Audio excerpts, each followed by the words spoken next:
في سؤال بيقول: ما هو المخطوط الإسكندري للكتاب المقدس الذي يرجع إلى القرن الرابع الميلادي، والذي أخذ منه البابا أثناسيوس الرسولي تسبحة الملائكة؟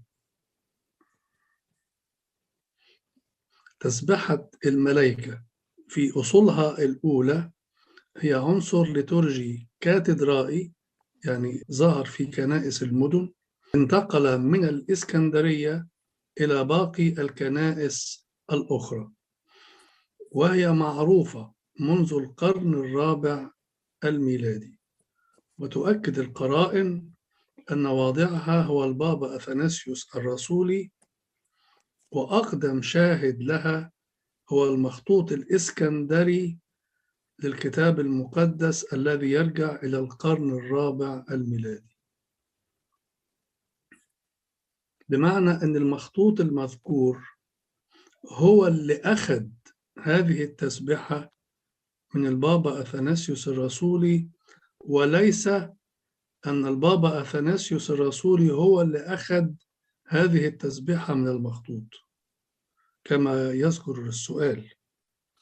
ولكن يظل السؤال قائما: إيه هو المخطوط الإسكندري الذي يعود إلى القرن الرابع الميلادي؟ أنا رجعت للأصل اللي أخذت عنه هذه المعلومة. أنا واخدها من كتاب الأجبية، أي صلوات السواعي. فذكرت في هذا الكتاب عن تسبحة الملائكة. هذه التسبحة تعرفها كل الكنائس التقليدية شرقا وغربا، وهي توجد في مخطوط اسكندراني يعود إلى القرن الرابع الميلادي. ولقيت أن أنا نقلت هذه العبارة من مقال للأب سمير خليل اليسوعي بعنوان الفرض الإلهي في الطقس القبطي.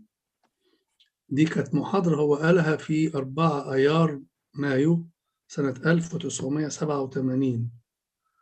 المحاضرة دي موجودة ضمن 10 محاضرات أخرى منشورة في كتاب الفرض الإلهي ضمن منشورات قسم الليتورجية جامعة الروح القدس الكاثوليك لبنان سنة 1987 ميلادية. فبيقول صفحة 191 من هذا الكتاب: هذه الصلاة توجد في مخطوط من الإسكندرية يعود إلى القرن الرابع، بس من غير ما يورد أي تفصيلات تختص بهذا المخطوط ولا اسم المرجع الذي استند إليه. وهذا قصور منه لا يعفيني من المشاركة فيه. وبناء عليه وبعد بحث وتدقيق أجريت تصحيح لهذا الأمر في كتاب الأجبية، أي صلوات السواعي، وأيضا في الجزء الأول من كتاب موجز التاريخ الليتورجي لكنيسة الإسكندرية. والتصحيح هو كما يلي: أقدم نص يوناني لتسبحة الملائكة محفوظ في المخطوط الإسكندراني اللي هو الكودكس ألكسندرينوس لأسفار الكتاب المقدس. المخطوط الإسكندراني ده أحد 3 مخطوطات شهيرة جدا لأسفار الكتاب المقدس، اللي هي المخطوط الفاتيكاني القرن الرابع، المخطوط السينائي القرن الرابع، المخطوط الإسكندراني وده الرابع الخامس، لكن في الغالب هو من القرن الخامس. ويظن أن هذه المخطوطات كلها مكتوبة في الإسكندرية. المرجع بتاع واحد اسمه بليكويل Dictionary of Eastern Christianity.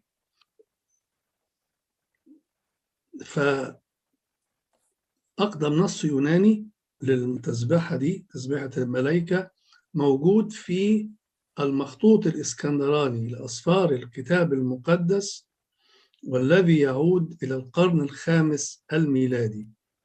كان محفوظا في مدينة الإسكندرية، حيث أهداه البطريرك الملكاني كيرلس لوكر، ده تنيح سنة 1638 ميلادية. أهداه إلى الملك شارلز الأول سنة 1627 ميلادية، ثم انتقل المخطوط في النهاية إلى المكتبة البريطانية، وهو محفوظ فيها الآن.